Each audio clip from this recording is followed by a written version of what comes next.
They mocked her like trash, but her 10 shots burned through their pride. She walked in with a jacket that looked like it belonged to history, and a rifle that smelled like war. They laughed, called her janitor, relic, joke. She said nothing, but silence was her aim. By the time the 10th shot rang out, the laughter was gone. All that remained was her name, etched in record, burned in memory, and whispered like legend. The sun cut through the sky like glass, casting hard white reflections off the steel and glass facade of the Hawthorne Elite shooting range. From a distance, the complex shimmered like a palace, but up close, it felt sterile. Perfect edges, emotionless symmetry, the way a machine might dream of elegance. Touchscreens blinked beside coffee robots humming behind black counters. A mechanical voice chirped, "Your 338 Lapua is ready in lane 3. Inside, it was all marble and silence, broken only by muffled gunfire behind triple-reinforced doors and the hiss of espresso machines tuned to military precision. Harper Lane stood at the threshold. Her boots were worn to the sole. Her jacket, olive drab lined with frayed edges, hung off her frame like it had seen war. Because it had. Her jeans were scuffed and rain-washed.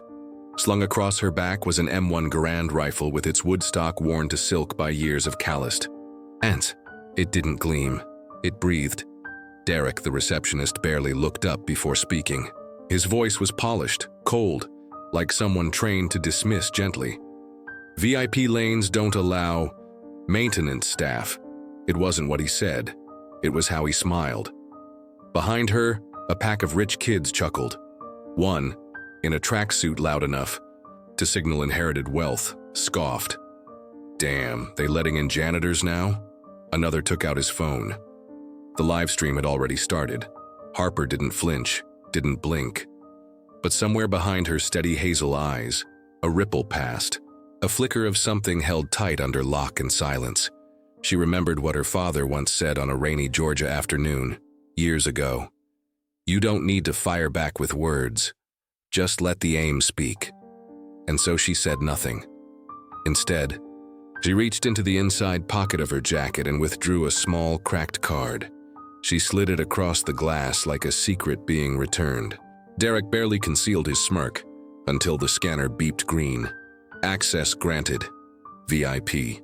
Guest of Lieutenant Colonel T. Lane. Ret. The smirk collapsed. Harper stepped through the gate without a word, the M1's barrel catching the light like an unsheathed oath. She walked past them all, Derek, the airs, the giggles, and didn't offer a single glance. But as she passed through the velvet-draped archway into the main facility, something in her tightened. Not rage, not pride, just gravity. She wasn't here to prove herself. Not to them, but to someone whose voice still echoed in the steel of that rifle. The interior of Hawthorne Elite was built like a temple to precision and money. Each shooting lane was separated by bulletproof glass. Automated turrets moved with robotic grace to reset targets. You didn't ask for your rifle here. You tapped a screen and it arrived on rails, gleaming, pre-warmed to body temperature. Baristas didn't speak. They bowed, smiled, and let the machines do the rest. There were no creaks, no dust, no echoes of human error. Everything smelled like money trying not to sweat. And into that cold cathedral walked Harper. She passed walls, lined with digital plaques and gold-trimmed portraits. Athletes, billionaire marksmen, sons of senators posing with custom carbon fiber sniper rigs. Their eyes were hollow, their teeth white and staged. She didn't see courage in any of them, just expensive discipline. One name caught her eye, Ethan Caldwell. His stats blinked. Underneath in pale blue, 997 average, range record holder. The Garand on her back seemed to grow heavier, not from fear, but memory. The live stream feed followed her from above, cameras auto-tracking her gait. Phones were already pointed her way, not to welcome, to ridicule. Scrapyard shooter alert. She lost? Or just filming a sad music video? She passed a group of instructors in tailored blazers and earpieces. They didn't offer greetings, just silence, and the kind of glances you give something that doesn't belong. Still, Harper walked, Each step was deliberate, controlled. Her father used to say, "The breath before the shot is where you become who you are." This was her breath. The first shot fired wasn't from a gun. It was from a girl in a glossy red jacket with a sponsor patch on her sleeve.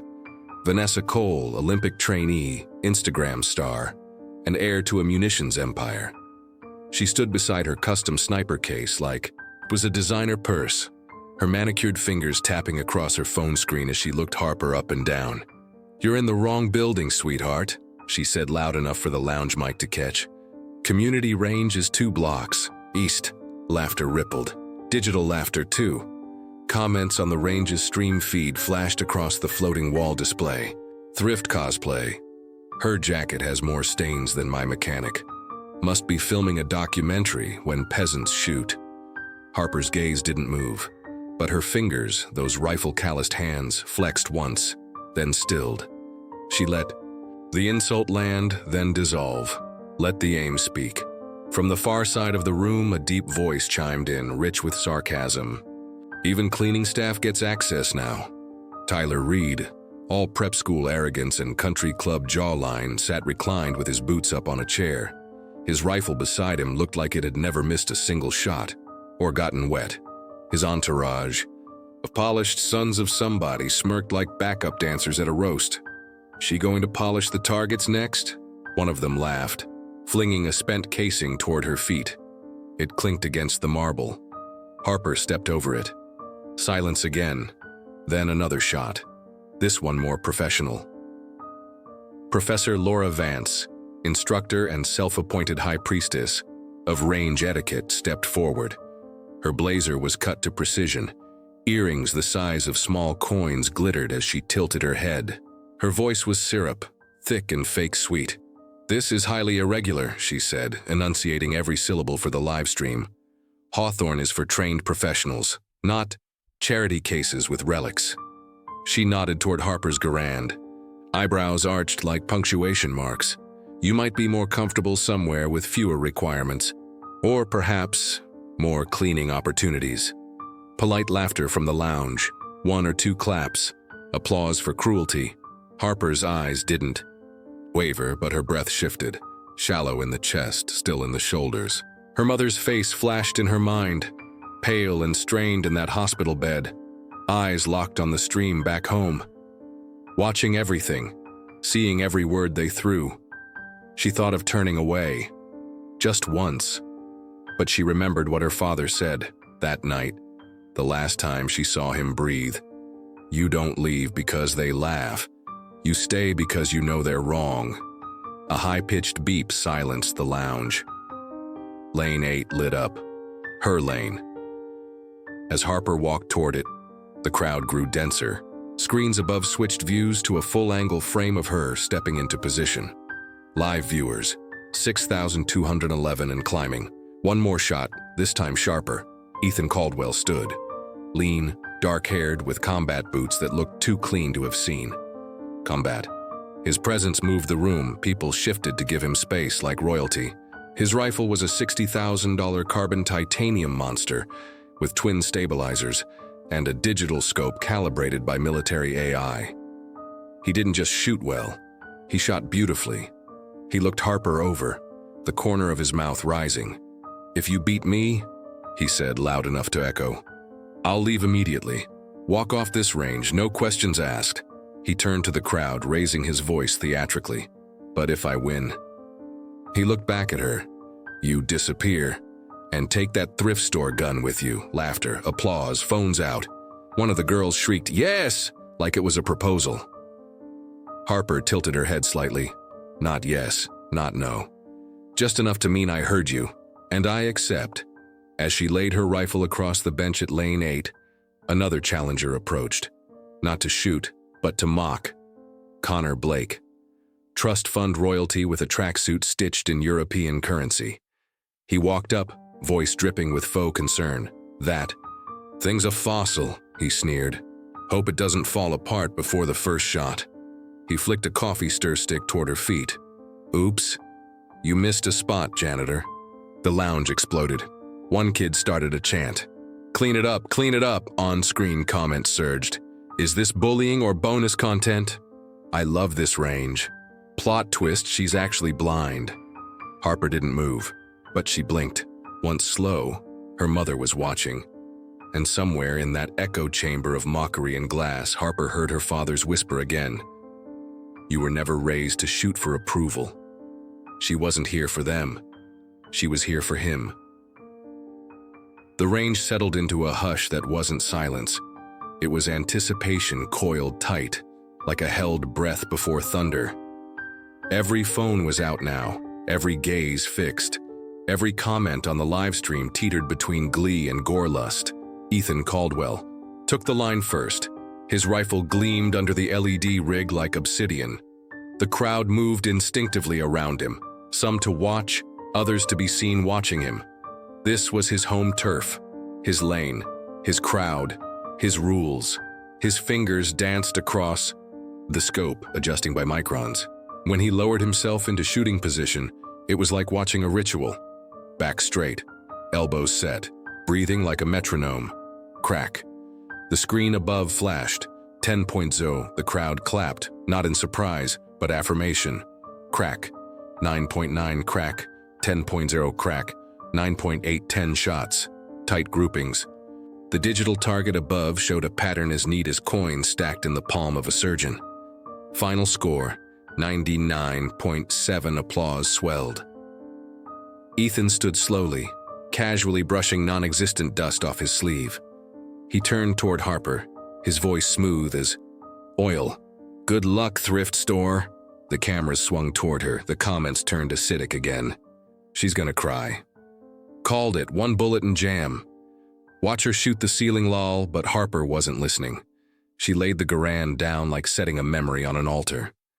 She ran her fingers over the wood, not out of nerves, but reverence. Her fingers found the slight burn mark beneath the rear sight, a childhood mistake. Her father never sanded it out. He said it reminded her that failure can leave marks, but still fire true. The crowd grew quieter now. Something shifted. The loudest ones had shouted already. What remained was breathless tension. She chambered the first round. In meters ahead, the target blinked red. Ready? Harper exhaled. She remembered the Georgia mud under her boots, the dew-heavy dawns, her father's whisper behind her shoulder. The shot doesn't begin when you pull the trigger. It begins the second you decide you won't miss. She pulled. Crack. Tat-ten. The tone that followed was higher than the others, a melody programmed for a perfect score, a sound rarely heard. Some didn't recognize it. The room froze. Someone whispered, "Beginner's luck." Crack. 10.0 crack. 10.0 a low harmonic chime played. 3 perfects. The system confirmed. Flawless streak detected. Connor Blake stood up. Okay, what the hell? Crack 10.0. The crowd was no longer smiling. They were watching. Really watching. Crack. 10.0. Vanessa Cole dropped her phone. The case hit the marble with a soft smack. Crack. 10.0. 6 shots. 6 flawless. Tyler Reed leaned forward, whispering, "She's not human." Crack. 10.A. The instructor's lounge went quiet. Professor Vance's lips pressed into a tight line. Derek, behind the front desk, stopped pretending to type. Crack. 10. The melody now looped, the range's automated congratulations system stumbling into an error loop. Too many perfects. A warning ping lit up on the control panel. Crack. 10.0 shot 9. 1 left. The final bullet rested on the tray beside her. She picked it up like a promise, slid it into the chamber, locked it with a slow, sacred click. A single strand of her braid slipped free, brushing against her cheek. Harper closed her eyes. She heard her father's voice again. Not a whisper. Not a ghost, but solid and steady, as if he stood just behind her. You never shoot for records. You shoot to make silence. She opened her eyes and pulled. Crack. 10. A pause. Then the screen erupted. New record, 100.0. Hawthorne range. Perfect grouping overlapping hit confirmed center mass. 10:10 dead center. The melody played one last time, but now it was drowned by the sound rising from the crowd. Not mockery, not laughter. Applause. Slow at first, then faster, rising, growing. Harper stood. She didn't bow, didn't smile. She simply lifted her rifle and slung it over her shoulder. Her eyes swept the room, not with pride, but calm. Her silence at last was louder than any insult, and still the cameras rolled. Silence had a different weight now. It wasn't awkward or empty. It was reverent, almost holy. Harper didn't move. The target downrange still glowed, the center barely touched, yet shattered at its core. The system replayed the final shot, in slow motion on every screen. Bullet in flight, hitting dead center, merging into the same hole as shot one. A record so precise it had never been registered in the system's lifetime. The crowd didn't just stare, they lowered their phones. It was Vanessa Cole who cracked first. She tore off her gloves, eyes wild, lips trembling with a humiliation she didn't yet know how to hide. She backed away from her lane like it burned, her voice once so sharp and smug, now barely a whisper. This is rigged. Professor Laura Vance's heels clicked as she approached. Slower now, the confidence drained. She tried for poise, but it came out bitter. That was unexpected. Her voice faltered when she met Harper's gaze, because Harper didn't look angry, or smug, or even proud. She looked calm, at peace, like someone who knew, and that was worse. The range's director, General Marcus Tate, appeared beside the coaching table, flanked by two staff in crisp uniforms. His silver hair caught the LED light, his voice low but commanding. "Ms. Lane," he said, eyes scanning the score. "That was the cleanest shooting I've seen in 25 years. He turned toward the display wall. "Update the leaderboard, immediately." With a few taps, Harper's name etched itself into digital permanence. Harper Lane, 100.0, facility record, VIP guest. Lieutenant Colonel T. Lane. Ripple moved through the room. Heads turned toward those who had mocked her, toward the laughter that now felt like a guilty echo. Tyler Reed stood frozen, his smug grin gone, face pale. Connor Blake laughed nervously. So what, she got lucky? But no one laughed with him. Not anymore. Coach Pierce rose slowly from his seat, the clipboard in his hands now a useless prop. His face was unreadable for a moment, then softened.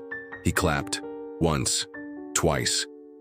Then steadily, each strike like a gavel. Judgment passed. Others joined in, their applause cautious at first, then unstoppable. Even the livestream chat shifted. Legend. Harper. Freaking Lane. She shut him up with 10 shots. Ethan Caldwell was still standing where she left him. His arms at his sides, the grin gone. Something in his chest folded under the weight of it. He approached slowly, steps quiet. Every movement unrecognizable from the cocky predator of 10 minutes ago. When he reached her, he stopped just short of touching distance. He started, but his voice cracked. He swallowed. "You're not just better," he said, quieter now. "You're untouchable." It wasn't scripted. It wasn't for the live stream. It was a confession. Harper looked at him for the first time, really looked. And for just a second, her expression softened. Not in victory, in grace. Behind her, a girl in a muted vest, one who hadn't spoken, only watched, stepped forward. She looked down ashamed. "I laughed at you," she said. "I didn't know." Harper didn't answer, but she didn't need to. Her silence was no longer a wall, it was an invitation. And slowly, like a tide turning, others followed. More staff members gathered, their voices quieter now. Director Tate stepped forward again. His words were sharp. "There will be consequences," he said, "for the way this guest was treated, for the people who forgot what excellence looks like." He turned to Derek, the receptionist. "Pending review, you're suspended." Derek's mouth dropped open, protest stammering out, but the general raised a hand. "Enough." He faced Professor Vance next. "You'll issue a formal apology on record. Your judgment has no place at this range." She stiffened, but nodded, and so the walls cracked. Not just the leaderboard, but the hierarchy that guarded it. Ethan stood beside Harper now, no longer competitor, but something else entirely. He watched her with new eyes, not as a rival or a challenge, but as the standard. "You changed everything," he said, barely audible. The live stream exploded again. She rewrote the rules. "She's not a guest. She's the queen." Harper finally spoke. Her voice was soft, but when it reached the crowd, it cut cleaner than a rifle shot. "My father taught me to shoot when I was 6, she said. "He told me silence is earned. Not with noise, but with aim." She looked around at the crowd, her eyes sweeping over each stunned face. "I didn't come here to belong." Her gaze stopped on Ethan. "I came here to remember." She slung her rifle back into place. The cameras still followed her, but she no longer walked under their weight. Now they followed her lead. When Harper stepped off the lane, the applause didn't stop. It followed her, not like noise, but like weather, a tide of recognition washing over every corner of that sterile, polished temple. The same people who had looked at her like an error now parted like reverent followers, not because they were told to, but because something sacred had passed through them, and they knew it. Connor Blake shrank against the wall, his phone lowered, forgotten. His hands trembled, still clutching the stir stick he'd flicked at her boots. He tried to speak, but his words caught in his throat and curdled into silence. Vanessa Cole zipped up her case in stiff silence, her modeling contract suddenly feeling thinner than the air she'd choked on during Harper's 7th perfect shot. She didn't look back. Tyler Reed stood frozen, the swagger gone, his $12,000 rifle untouched, and Mia Hall, the one who'd thrown her score sheet at Harper's feet, now looked down at the floor with a face redder than her designer jacket. She turned away quickly, but not quickly enough to avoid the whispers. That chased her out of the room. Above them all, the digital board glowed. Harper Lane, 100.0, record holder. The live stream's comment feed was no longer cruel. Now it was thunder. She's the standard now. A queen in a thrift store. Jacket. The Harper inspires trending worldwide. Coach Pierce approached her. He wasn't smiling, but there was pride in his eyes, a storm tamed. "That was the finest shooting I've seen in 40 years, he said, his voice rough, cracked with age and awe. "Your father he'd be proud." Harper didn't say anything, but her eyes shimmered. General Marcus Tate stepped up beside them, clearing his throat. "Effective immediately," he announced. "Hawthorne's VIP program will be reviewed. No longer will legacy mean money." Turned to the crowd, voice rising. "It will mean merit, and today Harper Lane has defined it." He tapped a small remote. A new digital plaque blinked into life. Harper Lane, perfection in silence. Legacy redefined around the room, heads bowed, not out of shame, but respect. The people who had mocked her weren't just silenced. They were changed, and yet Harper's face remained calm, because she hadn't come to change them. She came to fulfill a promise. Later that week, a photo trended online. Not of the leaderboard, not of the plaque, but of Harper sitting cross-legged on a hospital bed beside her mother. Laptop open. They were watching the replay together. Her mother's hand covered her mouth, then her heart. The comment beneath the photo read, "She didn't shoot for glory. She shot for grace." 3 weeks passed. Ethan Caldwell showed up at the range every day, not to shoot, to watch, to study the digital replay of Harper's form, her stillness, her breath. He stopped giving interviews, stopped boasting. People noticed.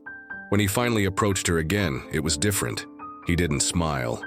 He stood with quiet respect and simply said, "Can I train with you?" Harper looked at him, long, thoughtful, then nodded. "First, you unlearn everything," she said, and he did.